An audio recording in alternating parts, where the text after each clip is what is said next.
Right, welcome back, listeners. Another edition of Heads Up with a slight alteration. Money Shot is actually tied up this today until tomorrow, so he can't make it for the Heads Up. So we've got the substitute, my brother, Mark. Welcome along, Mark. Good to have you on the Heads Up show. G'day, bro. How are you? Yep, looking forward to an exciting day's racing on Saturday. Well, it can't be as exciting as last Saturday, could it, with Winks winning that third Cox Plate? Did you enjoy that? Yeah, I was surprised that they got so close to it, but certainly made it.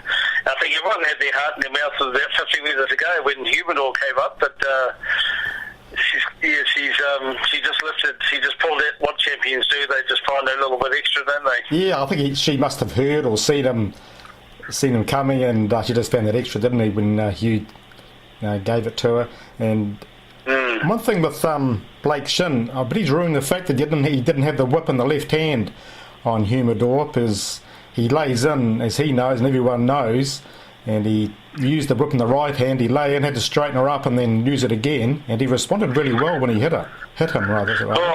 And I don't think he would have beaten her though, but crikey Dick, what a run. It certainly made it far more interesting than her winning at 20,000 lengths each start, and he actually, they had an interesting shot of a guy who had 110,000 riding on Weeks winning, and he actually panicked with about 100 metres to go because they had someone filmed him, and so it was really interesting. But she's just a champion. She's just incredible, isn't she? She is a true champion, isn't she? You know, we've had Black Caviar and other horses, Sunline, but I think she epitomises what a champion is. Just keeps on winning the Group 1s, and when they come at her, she just finds that extra champions do. Interesting if she goes overseas, eh? But anyway, in New Zealand we had some good racing. High Flyer, I was able to grind down Amarula, or on the post, bugger it, and I was on Amarula, but High Flyer was able to find a little bit extra. Yeah, did it take the whole length of the straight? Boy, he had to find that little bit extra, at the very end, because I thought Amarula was going to kick on and just keep fighting too much. Yeah, no, I was hoping he would, but no, it was a good tough win. But they were talking about going to Aussie for the Emirates, but he'd get his backside kicked in that race, make another year on him, stronger and more savvy. He might have better the chance there if he keeps on improving the way he does. And at Riccarton, maybe that Sandown Classic on the after the Cup Carnival, that's a more realistic race where they race for about 400,000 and all the good ones have gone for rest. I think they're hanging around here for a while this season anyway. But Everloyal at Riccarton, good strong win, all favours, and beat the South Island horses down there quite convincingly. Can't see it turning the tables on Embellish in the 2,000 guineas, can you? Oh, I'll have a chocolate fish on that, because I think that was a really strong win. I thought that was. Jesus, brother, I'm trying to lose weight. She had to work. I'm trying to lose weight. She had to work. She had to work to get there, and then that horse started running wide, and went along the inside, and it just held them all the way easily down the straight. I just thought, and Embellish, if you talk about Embellish, got the perfect run, and didn't have to do anything extra, and only I just like Everloyal, and you're right for chocolate fish. I think it's a nice horse. And it's a nice horse, and they've got the Tony Pike factor too, haven't you, with the improvement out of him. But Embellish kicked his backside at Ruakaka, so he can't see him turning the tables there. And Granch in the next race. You liked that, didn't you? I did, actually. Ever seen a horse travelling so well at the top of the straight at Riccarton? No, the way she was cruising along there. It's nice when you get a decent punch on a horse and it's just cruising at the top of the 400 metre straight, just wait till he'd let go. That's right, all you do is looking at the other horses think, is that one going well, is that one going well? No, they're not. No. Then it kicked clear. Don't fall over, you little bugger. Don't fall off there. Then it kicks clear, then you start looking at all the other horses. No, it's not going to get there, No, it was good. Good strong win. Yeah. Nice click. Yeah. And, got a big week coming up. We'll look at a couple of races tomorrow, so we'll be back in a second with part 2. Okay, back with part 2 with a preview of a couple of races here in New Zealand, and also Mark's does a lot of form on the Australian racing, so he's got 2 or 3 sorted out for us there. But first of all, we'll look at Tauranga, that race 6, only a small field, 7 horses, and on Wednesday at Avondale we saw Tom Akarana have the blinkers on for the first time in 44 starts and wins like a champion. Not a champion, but wins really strongly. So. I thought you were joking when you said that you'd back that. I thought, how could you back a horse that hasn't won in 43 starts? But the genius that you are, the blinkers. Simple. And look, well before the start, I thought, I can't let $25 go. So I thought, oh, no, that'll do. Only a small bet, but no, it's good. Yeah. Now, same thing tomorrow with Splurge. The blinkers go on Splurge. And, crikey, he was average at Rotorua, just nothing there. And he was average in Australia. What do you reckon with the blinkers going on this time? Well, speaking through my pocket, because I had a fairly sizable bet on that first up, and it ran like your mother-in-law. Yeah. I'm just thinking, the blinkers are going to certainly have to work the Oracle, because there's a couple of very nice horses in there, but we think we know how good Spurge is, but it needs to lift. That's for certain, because his last 3 runs have just been awful, haven't they? Yeah. And you'd think with Deals and Heels getting 6 kgs and Galaxy Mist getting 6 kgs, and I think the winkers or side winkers are going on our King Sway, and with the rain coming, you'd be looking to back against them, wouldn't you? It's a tricky sort of race, but Deals and Heels and Galaxy Mist are probably the 2 I'd favour to beat him. But probably a race where you've got to watch what happens on the day. I'm going out there tomorrow doing the Punters Club. And if they're on pace, if he can lead Splurge, he could bounce and get on the pace outside Galaxy Mist or something, and from there you think if he travelled well, he's got to be hard. Well, if a blinkers can work on a horse that hasn't won in 43 starts, it can certainly work on Splurge. Yeah. Anyway, it's a watch and see race for me, that, depending on the weather. And actually in Tauranga now, this is about 1 p.m. Friday afternoon. It's just high cloud at the moment. There's no rain, so.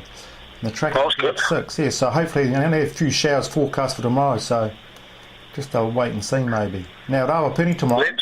Let's hope. Awapuni tomorrow, we've got a big race for the Fielding Gold Cup. How much is it worth? 50 grand. Good race. Now I know you're quite a calm chap normally, but you weren't too calm at Rotorua when I was on the phone with you watching Maygrove's race at Rotorua. Oh, that was heartbreaking.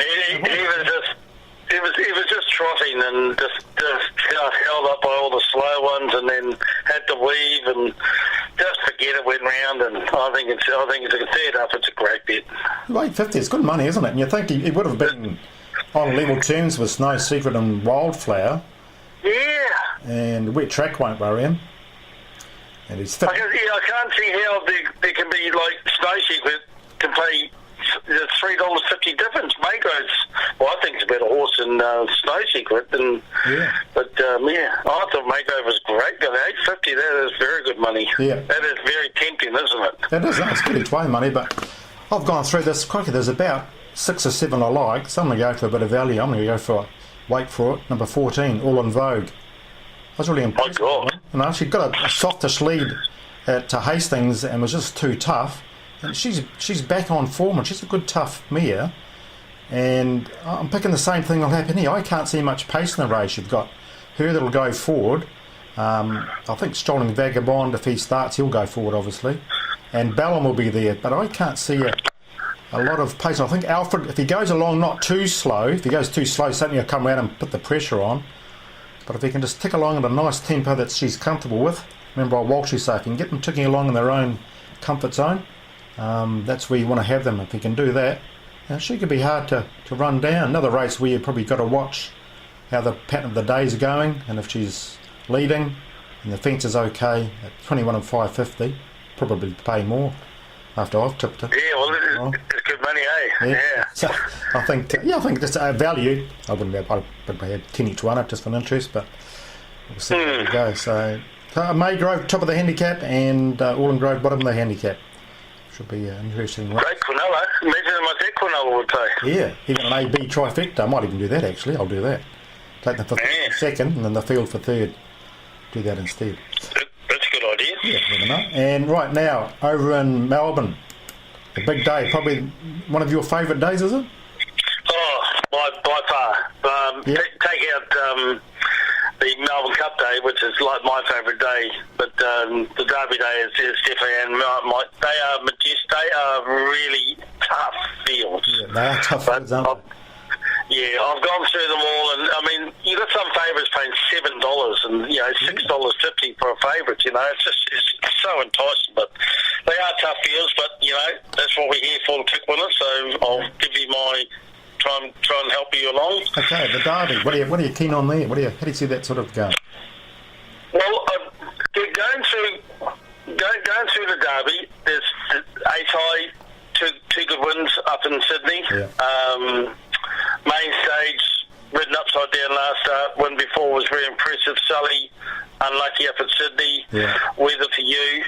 And I thought all about those, and then I came back down to the horse that I think it's just been said. Checked its breeding. Breeding is perfect.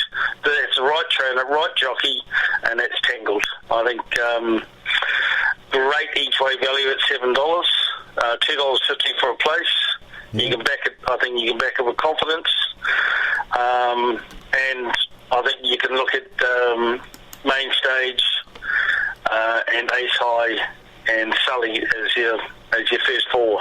But that's good to hear. Because I'm keen on Tangled too. I think he's out of Bramble Rose, which won the 2003 New Zealand Oaks, I think it was, and she was a good tough mare. Shinko. How good was she? Yeah. And Chris Waller trained, and he's got that sense of timing about him too, with the sidewinkers going on, and he's drawn out a bit. He does have early speed, but there's a fair bit of speed inside of, isn't there? So I see Blake sort of looking to tuck in midfield, one off, hopefully. I don't think it'll go slow, but there should be a lovely even pace all the way through, and then of course all the non-stars will start dropping down to 600, and that's where I expect Tangled to be, mounting this run from the back, and let's hope it comes home at duty odds of $7. Yeah, no, I'm glad to hear that, because I do like him too. So okay, what else do you like on the day? Well, my bet of the day, I'm talking through my pocket because I had a fairly decent bet on Global Glamour, first up at $10. I bolted him. It bolted him by nose, so that was great. I actually stopped watching, and then I was listening to you, and you said, she fought back, and she did. And look, she's been set for this, and Gay is she is absolutely on fire at the moment. She's got her horses humming. You can back every Gay horse with confidence. And the key thing for me here is that she's drawn 3. She had to win from 16 and 15 last start. How she could only have got better. She's a Group 1 mare, and with a lot of it's my best bet of the day tomorrow, and by a long way. I think she's just drawn, right trainer, right jockey, right everything. Everything just looks perfect for her. Yeah, no, she's a good tough mare, isn't she? I think it was a sort of a soft win last start, and it was a soft win. You actually got a soft sit outside there, but the pluses with that, it wasn't a hard run. And she does go well second up, and she's drawn well. Gay Waterhouse trained, and the best thing about it too is when she wins, all those lovely ladies are going to be out on course. They're laughing and screaming and yelling and carrying on. Well, they're ever. That was great to see last time with Gay. And the thing with Gay is you always know that her horses are ready to go. And I mean, and even she came out and publicly said it. She said Global Glamour will win. She said it will not get beaten. She is that confident. Yeah. I mean, you take that with a grain of salt from Gay, because she's a bit like Roger. Every horse she trains is going to win. But she is just. I think I've been following Global Glamour for a couple of years now, and she's gone well and truly ahead. So she's a great bet. No, that's good to hear. Okay, and anything else? I really like Taste and Stardom. I think it's Japanese horse, Darren Ware. Had to sit about 17 wide to win last start. Came about 19 wide on the turn, and still was too good for him. And knowing Darren Ware fifth up, I can't see it being beaten again. 58 kilos, but that's not a problem. He's a big, powerful horse. 650, I thought was great money. So it was an amazing run last time, wasn't it? Wide all the way. Oh, and he's a good horse. I looked at it on the turn. It must have been 9 or 10 wide on the turn at Caulfield. Yeah. You don't win from there normally. Normally, you're out because you've got so much ground, but it just joined in at the 200 and never looked like it being, did it? Yeah, no. Oh, well, it looks like the quaddie's quite easy on Saturday then. race, well, I'll just bring it up here. We've got Global Glamour, Tangled, Toast and Stardom, and The Field. $15. Man, it'll pay a few thousand, so... Well, that'll pay a couple of $1,000. Yeah. You take $1 of that, there's a nice click. Yep, I better take it then. Yeah, I've mentioned that, hey? Okay. Rightio. Okay, nothing else we can mention? No, those three. I mean, Yep. One's paying 7, one's paying 5, and one's paying 650. Well, they're great odds. You're dreaming about those odds and getting up a multi or getting up a two-legged multi. Yeah, no, that's good. Okay, back with part 3, and we'll see if we can get a sports winner out of my brother. Right, back with part 3, and the money shot isn't here, so Mark has sorted out one for the league. I know you're a keen league follower, more so than me. So you've been following Warriors all the way. next year. Next year's the year, isn't it? Eh? Oh, I know. It's always next year. It's got to be. Yeah. Anyway, the World Cup, Australia look home and hosed. What? $1.13 anyway. You've been following Australia. They're not even accepting betting on head-to-head. For tomorrow's game against France. Yeah, they got Australia. They got France as the only bet you can take head-to-head, paying $31. Can we take it, I suppose. Anyway, get anything sorted out for us for the weekend? I think this is a great bet. Samoa Tonga, the match of the round. Yeah. I'd love the TAB to start an option on whether there's a punch thrown in the first 5 minutes. That'll just be outstanding because I think they won't be able to help themselves, these boys. Lo and behold, on option 2053, it says here first punch to be thrown within 5 minutes, $1.87. Shall we take it? $1.87. $1.87. Great option, easy money. Right, we're on. Okay. Anything else in that game we can have a bet on? Well, I just think Tonga. I think Samoa got crushed by New Zealand last week, and Tonga won easily. Yeah. I can see Tonga only improving. They're buying into what the coach says. They've got world-class players. Samoa got a lot of players that looked overweight and not fit. They haven't got a first 5 that could control the game, and Tonga do, and Lolohea. And I think that Tonga at minus 12.5 and option 2072 is a lovely bet at $1.87. Yeah, no, I agree. But Samoa did look, unfit. So Tonga look. The players, they were carrying around bellies. And I know the Island boys are big, but Tonga look ripped and ready to go. And Taumalolo will be. He'll take the first set up and just go charging straight into them. Okay. Yeah. Right, looking forward to that first punch being thrown within the first 5. I think it's a great bet. Yeah, it's great, but I was just joking about that, listeners. Anyway, just in case you're looking for it. Right, back to part 4 in a moment. Right, back with part 4. Just a quick reminder, if you'd like to be involved with the Punters Club at Tauranga tomorrow, where I'm sorting out the bets for the on-course punters. We're going to pool all our money and hopefully turn the, $1,000 into $2,000 or $3,000 with a bit of luck. The login's on the website, and you can go to the page and see the account to deposit into, either TAB account or bank account, and I'll get it all sorted out tomorrow morning, and I'll be posting all the bets on the website as well as we go along with how the track might be playing, and any tweets from trainers and jockeys I can get hold of too. So it should be a good day. Looking forward to it. Yeah. Now money chops away for this week. Get a question sorted out for them for the $20. Yeah, I've got a question. The question is, who won the Victoria Derby for 2016? Oh, it's a nice hard one too. Okay.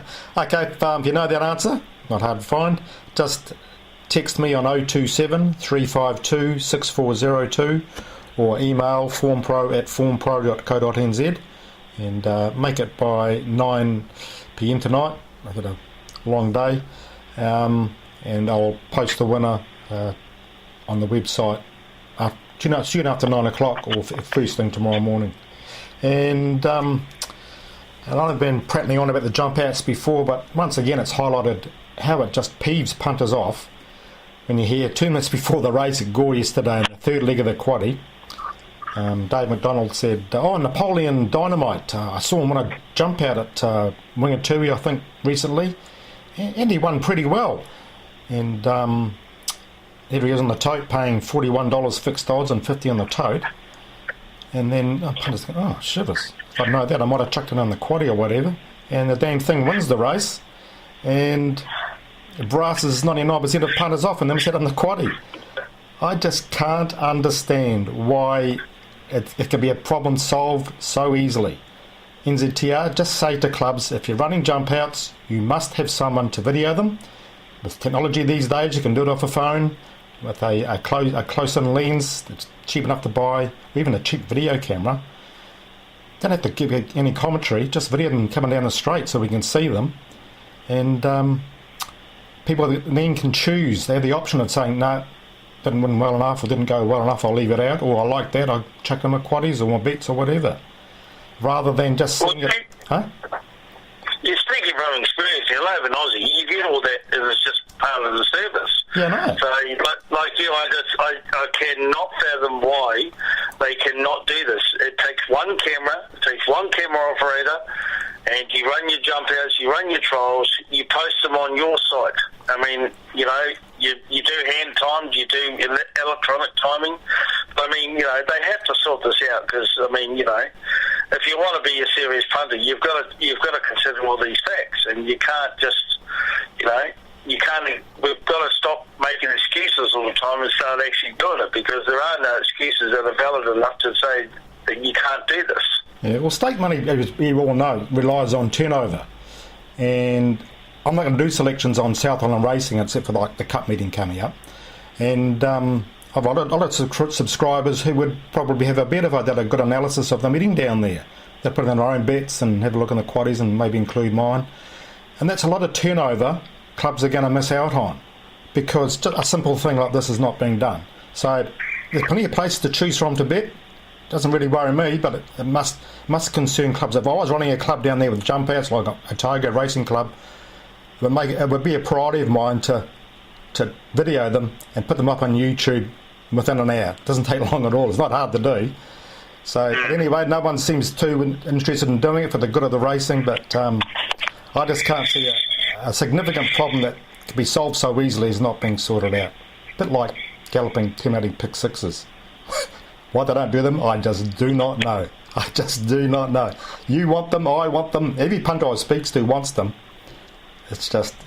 Can you work out why they don't do it? Must be a reason. No, well, I mean, that was going to be my brickbat, was the why are there no... I can remember the days you won $250,000 on pick six, you know, with your expert picking, and then we've had numerous collections, we've had numerous tension-filled days, watching every single race, betting on every race because we've got a pick six going, you know, and now suddenly they've just decided it doesn't seem to be a priority. They just think, well, do a $20,000, you know.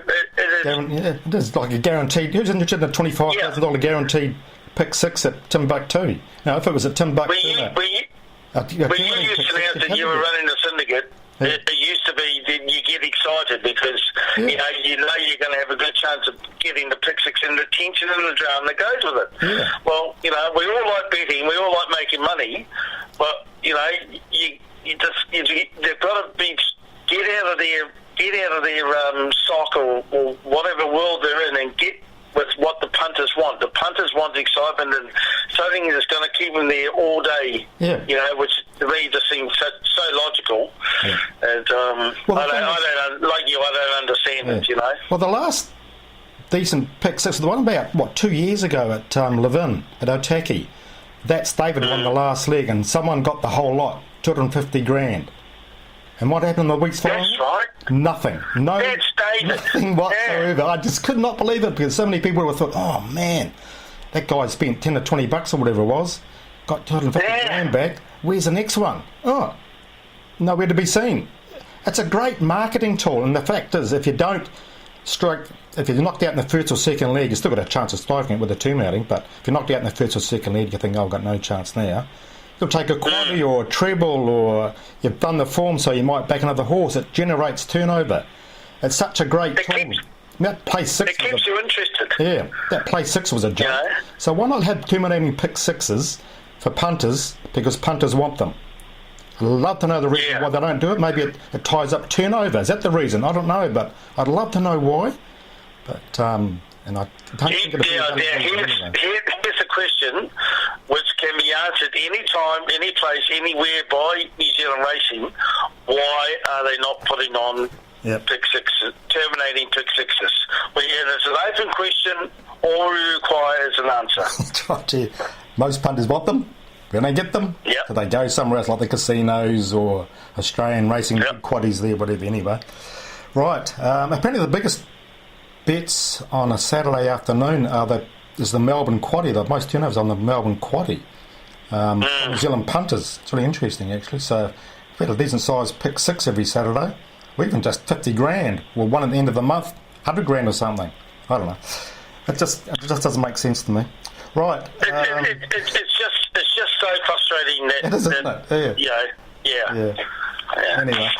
Righty up. Moving on. Yeah, anyway, nothing else. We've got the free log into the ratings on Monday for the Greyhounds. It's really proving popular on a Monday, so I'm looking forward to it. And of course, we're all waiting for the Melbourne Cup. And, of course, what do you like on that? I've got my tip sorted out, and you've got your tip sorted out. And well, I'll tell us this now. Yeah, my one is Humidor at this stage, but I'm not going to give a final decision until I see that draw, because I think he needs a draw of probably 1 to 6, where you can just flop out midfield, behind midfield, land him on the rails, and the strongest form line going into that race has to be his second to Winks in the Cox Plate. Yep. Now, when Green Moon, which I tipped out for the Melbourne Cup, 3-4 years ago, he had a very similar run, a really hard run on the Cox Plate, which cleaned him up, hardened him up, toughened him up, and he got a perfect run, midfield on the rail, came through and won about $20. Cleaned up off him, and I think Humidor he's out of his Abel mare. Some say he won't have the distance, but I think if he just flops out, hits the rail, and gets a nice track into it, nothing will out-finish him. I agree. He's one of the top 3 chances. Yeah. And as long as Blake Shin puts the whip in the left hand, I think he's got a real chance of winning that race at this stage. But if he draws out and with the guys eat fish and chips on the outside rail, I might pass and look for something else. But we'll see what happens on Sunday. The draw's done, isn't it? Yeah. To me, he's always looked a horse that'll get 2 miles. He's just got a lovely relax. He relaxes, and then he can sprint hard at the end. He doesn't spend anything. And this is, I've been in racing for 40 years, and this has always been the proven formula. Get them to switch off, and then you've got all that energy waiting at the end of the race instead of using it during the race. My tip is I'm still keen on last year's winner, Almandon. I think that run 2 starts ago, I think you just forget about the last run. It's just, I don't know what happened. In horse racing you get these runs where you can never explain what happened, and I think he's just too good a horse not to be backed, not to win it. And to me, I settled on Almandon after the win 2 starts ago, prepared to forgive him for the last run, and I think he'd be cherry right for the Melbourne Cup. Yeah, I think he's been there, done that, hasn't he? And I think you're right. Yeah, he won really well 2 starts back. He bolted him, didn't he? Then my thinking is that they reckon, crikey, we can't keep him at that level till the Melbourne Cup. But he's right back off him. Needed that run, and he's peaking nicely for it. Frankie Dettori, your favourite jockey, is he? No, Frankie, he's as good as Yal Moreira, who rides heaps of winners when he comes over here. He may not be your favourite jockey. I think they're all scared of him in Hong Kong, so he gets all his own way. But over here, he gets shunted, he gets bunted, he gets bumped. Maybe he's due for a bit of luck, but he might be your favourite jockey after Friday, or may not be your favourite jockey after Tuesday. So. Well, I think Frankie's due, but I don't think he's ridden a winner since he's come over here, has he? I can't remember him. He might have been about 15 years ago. That's right, yeah. No, nothing else. Looking forward to a good day tomorrow at Tauranga. Hopefully that rain stays away. Maybe a few showers will be right, but and a good day of racing in Flemington. Best thing about that meeting is you get lots of winners out of it. All those top horses, they're all racing against top class horses, and you can just go through them carefully and pick out the best ones to follow over the next 12 months.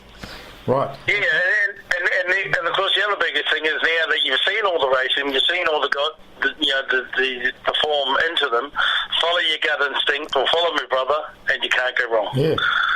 Oh, no. You can go wrong, you know. Well, thanks thanks for filling in for the money shot. Just send your account to someone who cares, will you? And yeah, okay, yeah, I'll send it to the Wazoo party. Yeah, that's the one. and go Tonga.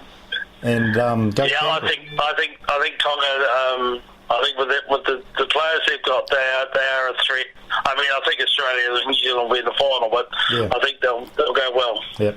All right. No, thanks for filling in, and everyone, good luck for the weekend.